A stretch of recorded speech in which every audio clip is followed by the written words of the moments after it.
Welcome to wishful ಅಡುಗೆ ಮನೆ. ಇವತ್ತು ಹೀರೆಕಾಯಿ ಕಡಲೆಯಿಂದ ಸ್ಪೆಷಲ್ ರೆಸಿಪಿ ಇರ್ತದೆ. ಹೌದು ಆಶಾ, ಹೀರೆಕಾಯಿಂದ ಮತ್ತೆ ಫುಟಾನಿನ ಬಳಸ್ಬಿಟ್ಟು ಒಂದು ಡಿಫ್ರೆಂಟ್ ಯುನಿಕ್ ರೆಸಿಪಿನ ಮಾಡೋಣ. ರೆಸಿಪಿ ತುಂಬಾ ಹೆಲ್ದಿ ರೆಸಿಪಿ. ಇದ್ರ ರೆಸಿಪಿ ಇವತ್ತೇ ನಾವು ನಮ್ಮ ವಾಟ್ಸಪ್ ಗ್ರೂಪಲ್ಲಿ ಒಬ್ರು ನಮಗೆ ರಿಕ್ವೆಸ್ಟ್ ಮಾಡಿದ್ರು.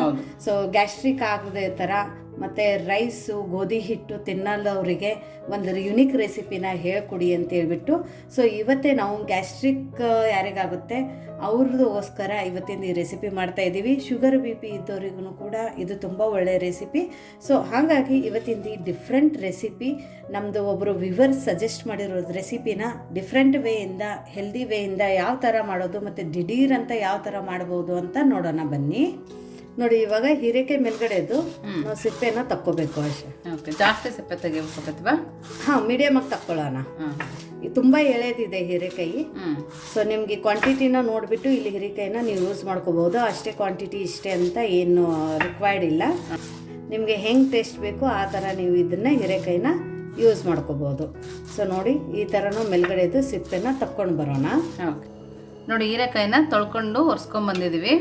ಇವಾಗ ಇದನ್ನ ತುರ್ಕೊಬೇಕಲ್ವ ಪ್ರತಿಭಾ? ಹೌದು ಆಶಾ, ತುರಿಯೋದ್ರಿಂದ ತುಂಬಾ ಚೆನ್ನಾಗಿ ಟೇಸ್ಟು ಬರುತ್ತೆ, ಫ್ಲೇವರು ಬರುತ್ತೆ, ಕುದಿಸೋ ಅವಶ್ಯಕತೆ ಬೀಳಲ್ಲ ಅವಾಗ. ಯಾಕಂದ್ರೆ ತುಂಬಾ ಎಳೆಯೋದಿದೆ ಅಲ್ಲ. ಬಿರಿಸಿದೆ ಅಂದ್ರೆ ನೀವು ಬೇಕಂದ್ರೆ ಮಿಕ್ಸಿಗೂ ಹಾಕೋಬಹುದು ಅಥವಾ ನೀರಲ್ಲಿ ಸ್ಟೀಮ್ ಮಾಡ್ಕೊಂಡ್ಬಿಟ್ಟು ಕುದಿಸ್ಕೊಂಡ್ಬಿಟ್ಟು ಸ್ಮ್ಯಾಶ್ ಕೂಡ ಮಾಡ್ಕೋಬಹುದು. ಸೊ ಇದನ್ನ ಹೀರೆಕಾಯಿನ ನಾವು ಈ ತರ ತುರ್ಕೊಂಡು ಬರೋಣ. ನೋಡಿ, ಇಷ್ಟು ಸಣ್ಣದಾಗಿ ನಾವು ತುರ್ಕೊಂಡು ಬರಬೇಕು. ನೋಡಿ, ಹೀರೆಕಾಯಿ ತುರಿಯುವಾಗ ಒಂದು ಸ್ವಲ್ಪ ಟೇಸ್ಟ್ ಮಾಡಿ, ಇಲ್ಲಾಂದ್ರೆ ಕಹಿ ಬರೋ ಚಾನ್ಸಸ್ ಇರುತ್ತೆ. ಹೀರೆಕಾಯಿ ಕಹಿ ಇಲ್ಲ ಅಂದ್ರೆ ತುಂಬಾ ಚೆನ್ನಾಗಿ ಬರುತ್ತೆ. ಹೌದು. ಸೊ ನೋಡಿ, ಈ ತರ ಹೀರೆಕಾಯಿನ ತುರ್ಕೊಂಡು ಬಂದಿರೋದು. ಇವಾಗ ನೆಕ್ಸ್ಟ್ ಏನು ಮಾಡೋದು ಅಂತ ನೋಡೋಣ. ನೋಡಿ, ಇಲ್ಲಿ ನಾನು 2 ಕಪ್ಪದಷ್ಟು ಜೋಳದ ಹಿಟ್ಟನ್ನು ತಗೋತಾ ಇದ್ದೀನಿ.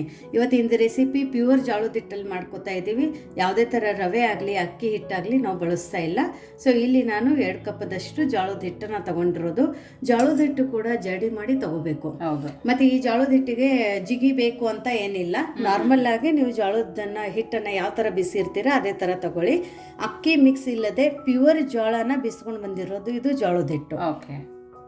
ಇವಾಗ ಇದ್ರ ಒಳಗಡೆನೆ ನಾವು ತುರಿದಿಟ್ಕೊಂಡಿದ್ವಲ್ಲ ಹೀರೆಕಾಯಿ ಆಶಾ, ಅದನ್ನ ಹಾಕೊಳ್ಳೋಣ. ಇವಾಗ ಹೀರೆಕಾಯಿ ಹಾಕೊಂಡ ನಂತರ ಇದ್ರೊಳಗಡೆ ರುಚಿಗೆ ತಕ್ಕಷ್ಟು ಉಪ್ಪನ್ನ ಹಾಕೊಳ್ಳೋಣ. ಉಪ್ಪನ್ನ ನೋಡ್ಬಿಟ್ಟು ಹಾಕೊಳ್ಳಿ. ಸ್ವಲ್ಪ ಕಪ್ಪೆಳ್ಳನ್ನ ಹಾಕೋತಾ ಇದ್ದೀನಿ. ನೀವು ಬೇಕಂದ್ರೆ ನಾರ್ಮಲ್ ಎಳ್ಳು ಕೂಡ ಹಾಕೋಬಹುದು. ಒಂದು ಅರ್ಧ ಸ್ಪೂನಷ್ಟು ಜೀರಿಗೆ. ಓಂಕಾಳು ಬೇಕಂದ್ರೂ ಹಾಕೋಬಹುದು. ಬಟ್ ನಾ ಇವತ್ತು ಓಂಕಾಳು ಏನು ಹಾಕೋತಾ ಇಲ್ಲ.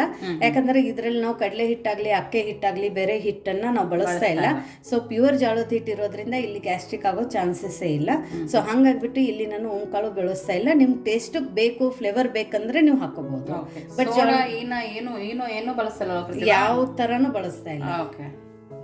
ಇದಕ್ಕೇನೆ ಒಂದು ಹಸಿಮೆಣಸಿನ್ಕಾಯಿನ ಸಣ್ಣದಾಗಿ ಕಟ್ ಮಾಡಿ ಹಾಕೋತಾ ಇರೋದು. ಬಟ್ ಹಸಿಮೆಣಸಿನ್ಕಾಯಿಗೂ ಗ್ಯಾಸ್ಟ್ರಿಕ್ ಆಗುತ್ತೆ. ಸೊ ಅಕಸ್ಮಾತ್ ನಿಮಗೆ ಹಸಿಮೆಣಸಿನ್ಕಾಯಿ ಬೇಡ ಅಂದ್ರೆ ಚಿಲ್ಲಿ ಫ್ಲೇಕ್ಸ್ ಕೂಡ ಹಾಕೋಬಹುದು ಅಥವಾ ಕೆಂಪು ಖಾರದ ಪುಡಿನೂ ಹಾಕೋಬಹುದು. ಇಲ್ಲ ಅಂದ್ರೆ ಪ್ಲೇನ್ ಆಗಿ ಇದೇ ತರ ಮಾಡ್ಕೋಬಹುದು. ಇದಕ್ಕೇನೆ ಒಂದು ಅರ್ಧ ಈರುಳ್ಳಿನ ಸಣ್ಣದಾಗಿ ಕಟ್ ಮಾಡಿ ಹಾಕೋತಾ ಇರೋದು. ನೋಡಿ, ನೀವು ಬೇಕಾಗಿರುವಂಥ ತರಕಾರಿಗಳು ಕೂಡ ಇದ್ರ ಒಳಗಡೆ ಹಾಕೋಬಹುದು. ಇವಾಗ ಇದನ್ನ ನೀರು ಹಾಕೊಂಡ್ಬಿಟ್ಟು ನಾವು ಕಲಿಸ್ಕೋಬೇಕು ಆಶಾ. ಹಿಟ್ಟು ಗಂಟಾಗಬಾರ್ದು, ಆ ಥರ ಇದನ್ನು ನಾವು ಮಿಕ್ಸ್ ಮಾಡ್ಕೊಳ್ಳೋಣ. ನೀರು ಒಂದೇ ಸರಿ ಹಾಕೋಬೋದು ಪ್ರತಿಭಾ? ಒಂದೇ ಸರ್ತಿ ಹಾಕೋಬಹುದು. ಸೊ ಇದ್ರದ್ದು ಕನ್ಸಿಸ್ಟೆನ್ಸಿ ಒಂದು ಸ್ವಲ್ಪ ಲೂಸಾಗಿನೇ ಬೇಕು, ಗಟ್ಟಿ ಇರಬಾರ್ದು. ಸೊ ನೋಡಿ, ಇನ್ನೊಂದು ಸ್ವಲ್ಪ ನೀರನ್ನು ಹಾಕ್ಕೊಳ್ಳೋಣ. ಯಾವುದೇ ಥರ ಈನೋ ಸೋಡಾ ಮೊಸರನ್ನ ಬಳಸದೆ ಈ ಥರನೂ ಒಂದು ದಿಢೀರ್ ರೆಸಿಪಿನ ನಾವು ಮಾಡ್ಕೋಬೋದು. ಮನೆಗೆ ಯಾರಾದರೆ ದಿಢೀರಾಗಿ ಗೆಸ್ಟ್ ಬಂದ್ರೂ ಕೂಡ ಈ ಥರ ಒಂದು ಯುನೀಕ್ ರೆಸಿಪಿನ ಮಾಡ್ಕೋಬೋದು. ಇದು ಆ್ಯಕ್ಚುಲಿ ಉತ್ತರ ಕರ್ನಾಟಕದಲ್ಲಿ ನಾವು ಜಾಸ್ತಿ ಪ್ರಮಾಣದಲ್ಲಿ ಮಾಡ್ಕೊಳ್ಳೋವಂಥದ್ದು ಒಂದು ರೆಸಿಪಿ. ಗೋಧಿ ಜೋಳ ಜಾಸ್ತಿ ಬೆಳೆಯೋದ್ರಿಂದ ಸೊ ಅದರಿಂದಾನೇ ನಾವು ಈ ಥರ ಅದೆಲ್ಲ ರೆಸಿಪಿನ ಮಾಡ್ಕೊಂಡು ತಿಂದ್ಬಿಡ್ತೀವಿ. ಸಿಂಪಲ್ ಆಗಿರುತ್ತೆ, ಬೇಗ ಮಾಡ್ಬೋದು, ಬೇಗನೆ ಮಾಡ್ಕೊರುತ್ತೆ, ತುಂಬ ಹೆಲ್ದಿ. ಮತ್ತು ಗ್ಲೂಟನ್ ಫ್ರೀ ರೆಸಿಪಿ ಇವತ್ತಿಂದಿದ್ದು, ಎಲ್ಲಿ ಗ್ಲೂಟನ್ ಇರಂಗಿಲ್ಲ. ಸೊ ನೋಡಿ, ಇದನ್ನು ನೀಟಾಗಿ ಮಿಕ್ಸ್ ಮಾಡ್ಕೊಂಡು ಬರೋಣ.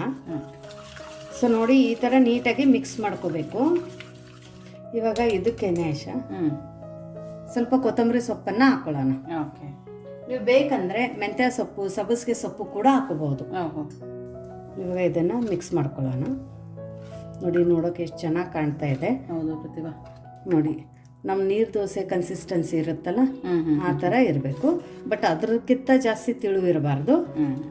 ಮತ್ತು ತುಂಬ ಜಾಸ್ತಿ ಗಟ್ಟಿನೂ ಇಲ್ಲ ನೋಡಿ, ಮೀಡಿಯಮ್ ಆಗಿದೆ. ಸೊ ಇವಾಗ ಇದನ್ನು ಒಂದು 10 ನಿಮಿಷ ರೆಸ್ಟಿಗೆ ಇಟ್ಟು ಮುಂದೆ ಏನು ಮಾಡೋದು ಅಂತ ನೋಡೋಣ. ನೋಡಿ, ಒಂದು ಮಿಕ್ಸಿ ಜಾರ್ ತಗೊಂಡಿದ್ದೀವಿ. ತೆಂಗಿನಕಾಯಿನ ಸಣ್ಣದಾಗಿ ಕಟ್ ಮಾಡಿ ಹಾಕೊಬೇಕಲ್ವ ಪ್ರತಿಭಾ? ಹೌದು, ಫ್ರೆಶ್ ತೆಂಗಿನಕಾಯಿ ಇದೆ. ಇಲ್ಲ ಅಂದರೆ ನೀವು ಒಣ ಕೊಬ್ಬರಿನೂ ತುರಿದ್ಬಿಟ್ಟು ಹಾಕೋಬೋದು. ಸ್ವಲ್ಪ ಶುಂಠಿ, ಸ್ವಲ್ಪ ಬೆಳ್ಳುಳ್ಳಿ. ಇದಕ್ಕೇನೆ ಒಂದು ಸ್ವಲ್ಪ ಹುರ್ಗಡ್ಲೆನ ಹಾಕೊಳ್ಳೋಣ. ತುಂಬ ಸಖತ್ತಾಗಿ ಟೇಸ್ಟ್ ಬರುತ್ತೆ. ರುಚಿಗೆ ಉಪ್ಪು. ನೋಡಿ, ಒಣಮೆಣಸಿನ್ಕಾಯಿನ ತೊಗೊಂಡಿರೋದು. ಬೇಕಂದರೆ ಹಸಿ ಮೆಣಸಿನ್ಕಾಯಿ ಕೂಡ ಯೂಸ್ ಮಾಡ್ಕೋಬೋದು. ನೋಡಿ, ಸ್ವಲ್ಪ ಕೊತ್ತಂಬರಿ ಸೊಪ್ಪನ್ನು ಹಾಕ್ಕೊಂಡು ಸ್ವಲ್ಪ ನೀರನ್ನು ಹಾಕಿ, ನಿಮಗೆ ಯಾವ ಕನ್ಸಿಸ್ಟೆನ್ಸಿಗೆ ಚಟ್ನಿ ಬೇಕೋ ಆ ಕನ್ಸಿಸ್ಟೆನ್ಸಿಗೆ ಇಲ್ಲಿ ನಾವು ಚಟ್ನಿನ ರುಬ್ಕೊಂಡು ಬರೋಣ. ಓಕೆ, ನೋಡಿ ಇಲ್ಲಿ ಇವಾಗ ಚಟ್ನಿ ರೆಡಿಯಾಗಿದೆ. ಈ ಥರ ಮಾಡ್ಕೊಂಡಿರೋದು. ತುಂಬ ಗಟ್ಟಿನೂ ಇಲ್ಲ, ತುಂಬ ತೆಳುವೂ ಇಲ್ಲ, ಮೀಡಿಯಮಾಗಿ ಮಾಡ್ಕೊಂಡಿರೋದು. ನೋಡಿ, ಪರ್ಫೆಕ್ಟ್ ಕನ್ಸಿಸ್ಟೆನ್ಸಿ ಬಂದಿದೆ. ಇವಾಗ ಇದಕ್ಕೆ ಒಗ್ಗರಣೆ ಹಾಕೊಳ್ಳೋಣ. ಓಕೆ.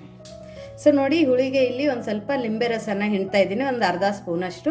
ಬೇಕಂದವರು ಹುಂಚಿನ ಹುಳಿನೂ ಹಾಕೋತಾರೆ. ಬಟ್ ಯೂಶ್ವಲಿ ನಮ್ಮ ಸೈಡ್ ನಾವು ಚಟ್ನಿಗೆ ಮೊಸರು ನಿಂಬೆಹಣ್ಣು ಯೂಸ್ ಮಾಡ್ತೀವಿ, ಯಾಕಂದ್ರೆ ನಾವು ಬೆಳೆಯೋದು ನಿಂಬೆಹಣ್ಣು ಕೂಡ.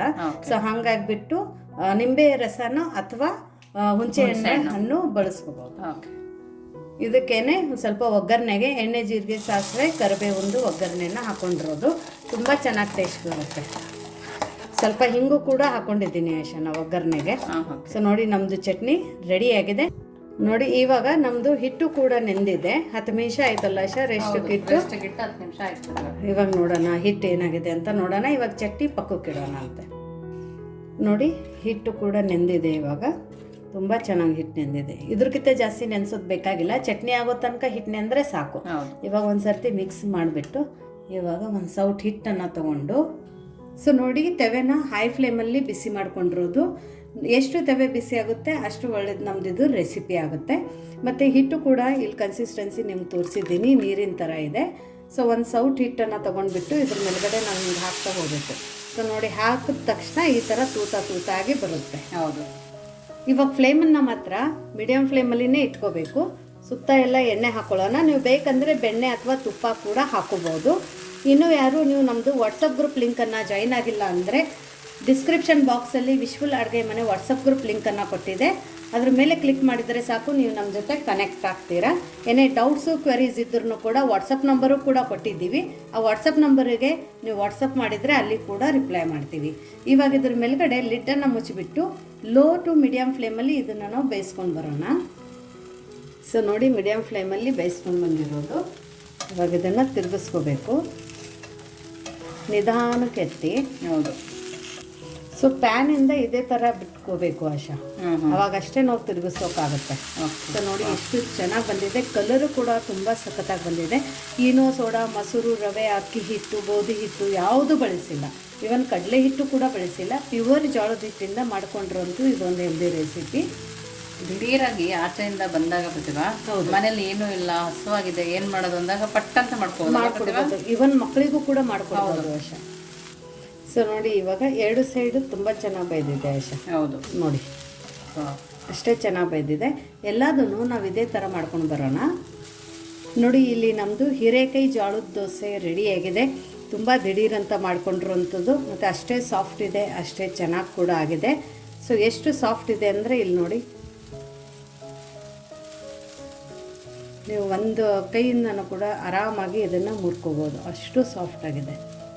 ನೋಡಿ, ಅಷ್ಟೇ ಚೆನ್ನಾಗಾಗಿದೆ, ಅಷ್ಟೇ ತೂತ ಆಗಿದೆ. ಸೊ ಇದನ್ನು ಚಟ್ನಿ ಜೊತೆ ಯಾವ ಥರ ಹತ್ತುತ್ತೆ ಅಂತ ತೋರಿಸೋಣ.